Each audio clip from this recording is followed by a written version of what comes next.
2020년 3월 25일 LA 온누리교회 가정에서 함께하는 영상 새벽 예배입니다. 오늘 말씀은 신명기 1장 34절에서 46절까지의 말씀, 순종의 태도를 키우십시오입니다. 할렐루야. 가정에서 영상 예배로 하루를 시작하시는 여러분들 주님의 이름으로 축복합니다. 우리 시간 함께 먼저 찬양함으로 예배 자리로 나아가시겠습니다.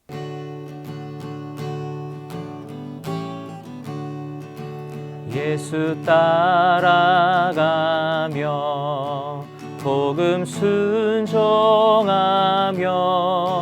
우리 행할 길 환하겠네. 주를 의지하며 순종하는 자를 주가 늘 함께 하시리라.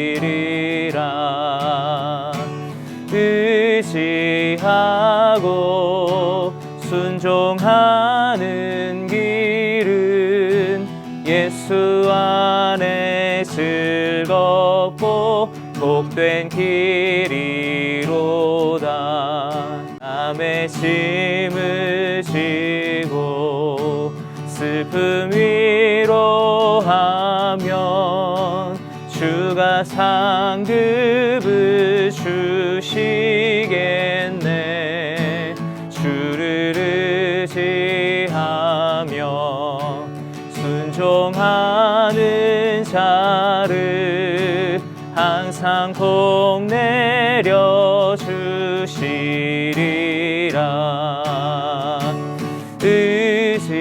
의지하고 순종하는 길은 예수 안에 즐겁고 복된 길이로다. 아멘. 할렐루야. 3월 25일 수요일 아침입니다. 오늘 하루도 하나님이 함께 하시는 복된 날 되기를 예수님 이름으로 축복합니다. 신앙은 인격입니다. 그리고 태도이기도 합니다. 하나님께 순종적인 태도를 갖고 있는 사람은 그 온유함이 하나님과 사람 앞에 나타나게 되어 있습니다. 하지만 하나님께 불순종한 사람은 결국은 겉으로 그 억센 모습이 드러나게 되어 있습니다. 그렇기 때문에 겉으로 드러나는 행동도 중요하지만 근본적으로 우리 마음이 어떤 태도를 갖고 있는가가 참으로 중요합니다. 오늘은 우리에게 숨겨진 불순종의 태도를 살펴보며 하나님 앞에 순종하는 삶을 사모하는 날 되기를 바랍니다. 여호와께서 너희가 말한 것을 듣고 진노하시고 위엄 있게 맹세하셨다. 이 악한 세대 사람들은 한 사람도 내가 너희 조상들에게 주기로 맹세한 그 좋은 땅을 볼 수 없을 것이다. 오직 여분네의 아들 갈렙만이 보게 될 것이다. 그는 그곳을 볼 것이니 내가 그와 그 자손들에게 그 발길이 닿은 땅을 줄 것이다. 이는 갈렙이 여호와를 온 마음으로 따랐기 때문이다. 너희로 인해 여호와께서 내게도 진노하며 말씀하셨다. 너 역시 그 땅에 들어가지 못할 것이다. 그러나 너를 보좌하는 눈의 아들 여호수아는 그 땅에 들어갈 것이다. 그를 격려하여라. 그가 이스라엘을 이끌어 그 땅을 상속하게 할 것이다. 그리고 너희가 포로로 끌려갈 것이라고 말한 그 어린아이들, 곧 아직 좋은 것과 나쁜 것을 구별하지 못하는 너희 자녀들은 그 땅에 들어갈 것이다. 내가 그 땅을 그들에게 줄 것이니 그들이 그곳을 차지할 것이다. 신명기 1장의 마지막 단락입니다. 이스라엘의 불순종에 대한 하나님의 진노에 관해서 기록되고 있습니다.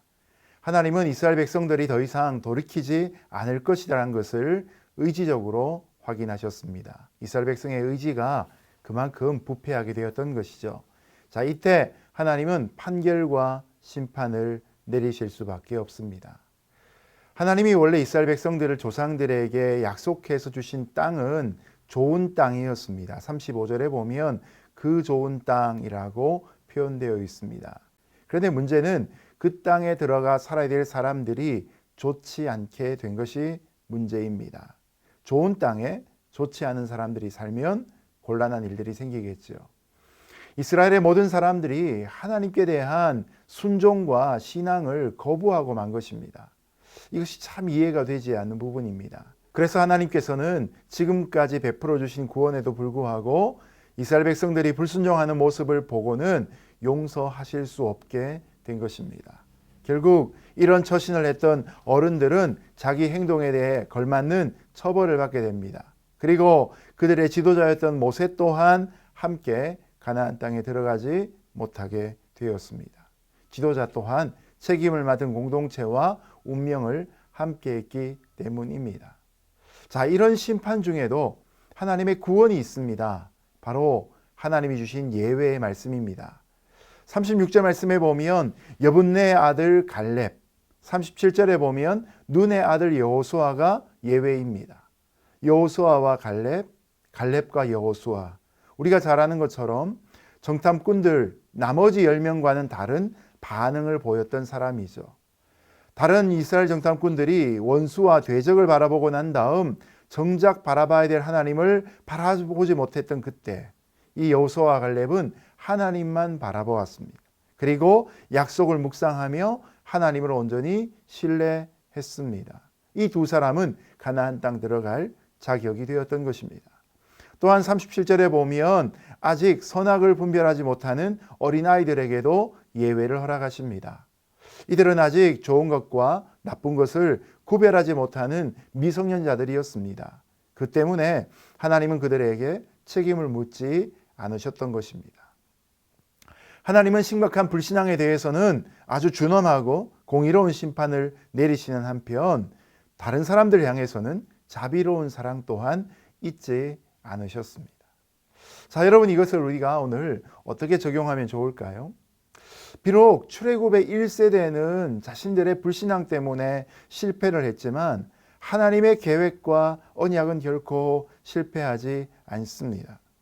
여호수아와 갈렙 그리고 이스라엘의 제2세대 이들이 함께 여전히 가나안 땅을 향해 정복 전쟁을 치르러 나가게 될 것입니다. 그러므로 아브라함 때에 가나안 땅을 주기로 하신 하나님의 계획은 결코 완전히 실패한 것이 아니었습니다. 중간에 이스라엘 백성들의 범죄에도 불구하고 이 하나님의 언약은 계속 이어집니다. 여러분, 이동이 멈춰져 있다고 해서 우리의 마음도 멈추면 곤란합니다. 우리가 이렇게 온라인으로 큐티를 나누고 온라인으로 예배를 하고 있는 것이 처음에는 어렵게 느껴지실 것입니다. 그러나 우리의 예배는 계속되고 있음을 기억해야 할 필요가 있습니다. 하나님은 영과 진리로 예배하는 분들의 예배를 지금도 기다리고 계시고 우리가 있는 그 자리에서 하나님 앞에 나아가는 발걸음을 결코 마다하지 않으시는 것입니다. 오히려 문제가 되는 것은 무기력입니다.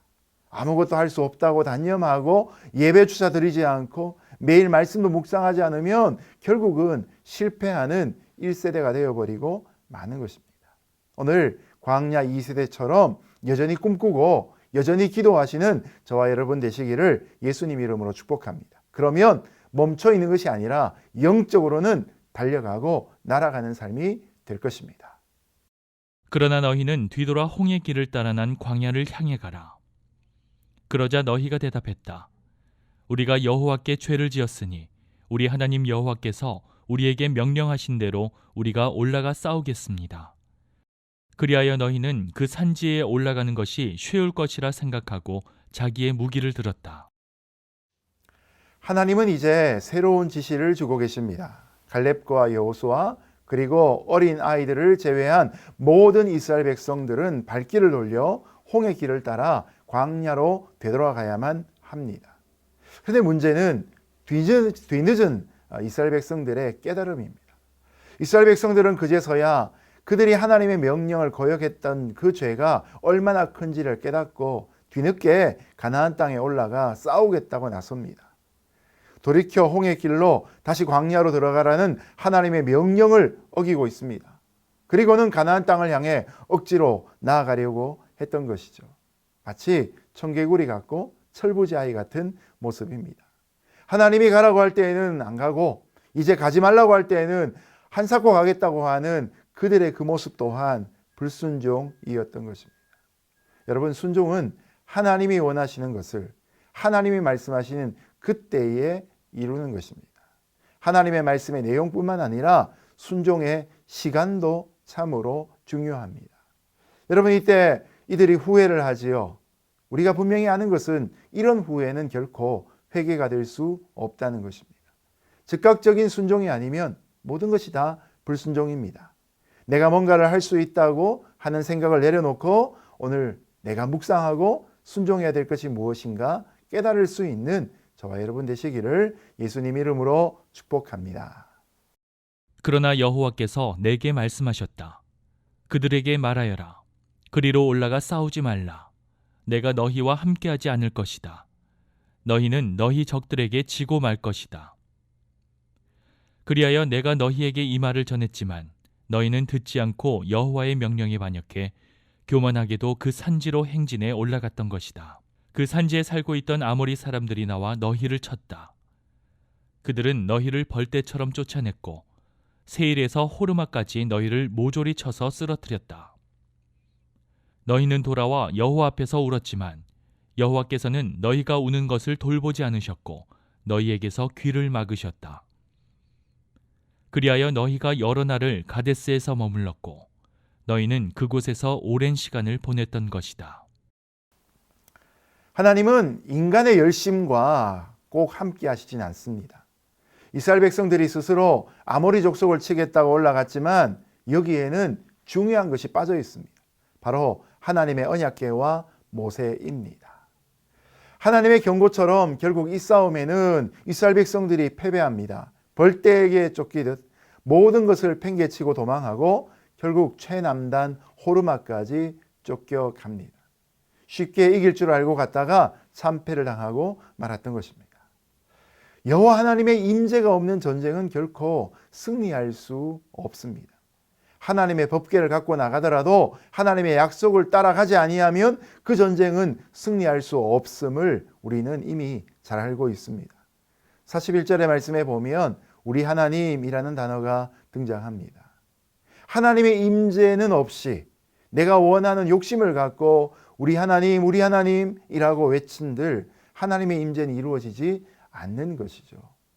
열심히 하나님의 이름을 입에 올릴지라도 하나님의 말씀에 순종하는 것이 없으면 결국 하나님과 무관된 결정을 내리게 됩니다. 그리고 잘못된 방향으로 인간의 열심을 쫓아가게 되어 있는 것이죠. 이럴 때 경험하는 참패, 뒤늦은 후회가 있고 하나님 앞에 통곡을 하게 되지만 하나님은 그들의 소리를 결코 듣지 않으십니다. 그들은 약속의 땅을 바로 눈앞에 두고 가데스 바네아에서 여러 날을 지내야 했던 것입니다. 46절에 나오는 여러 날이라는 표현은 실제로 38년이라는 긴 세월을 의미합니다. 광야로 나와 보낸 40년의 시간 중에 38년을 이스라엘 백성은 광야에서 방황하는 삶을 살았던 것이죠. 순종과 불순종의 한계를 넘어가면 순종의 울타리 가운데 머물러 있어야 되는데 그 한계를 넘어서 불순종으로 나아가면 그 책임져야 되는 대가는 우리 예상보다 언제나 큽니다. 시간으로도 허비하게 되고 물질과 건강과 감정의 소모도 더 심합니다. 하나님에 대한 순종이 약속의 땅을 차지하느냐 못하느냐의 관건이 되고 있는 것입니다. 오늘 저와 여러분이 하나님이 가라고 하시는 데까지 가고 하나님이 멈추라고 하시면 멈추고 하나님이 또 가라 하시면 갈 수 있는 믿음 되시기를 예수님 이름으로 축복합니다. 이제 말씀을 맺겠습니다. 반역이나 불순종은 우리가 생각하는 것 이상으로 우리의 깊은 내면 속에 뿌리를 내리고 있습니다. 여러분, 이것이 영적인 태도로 때로는 발현됩니다. 순종하는 사람은 작은 일에서부터 순종하고 끝까지 순종합니다. 결국 충성의 태도로 순종의 열매를 맺습니다. 그러나 불순종하는 사람은 끝까지 불순종합니다. 작은 일뿐만 아니라 큰 일에도 불순종합니다. 하나님께 순종하는 것만이 우리의 살 길입니다. 하나님께 순종할 때 우리가 불순종하면서 낭비하는 시간과 열정과 건강을 아낄 수 있습니다. 순종하는 삶을 통해 오늘 하루도 하나님 나라를 기업으로 받는 저와 여러분 다 되시기를 예수님 이름으로 축복합니다. 오늘도 주님 안에서 승리하십시오. 함께 기도하겠습니다.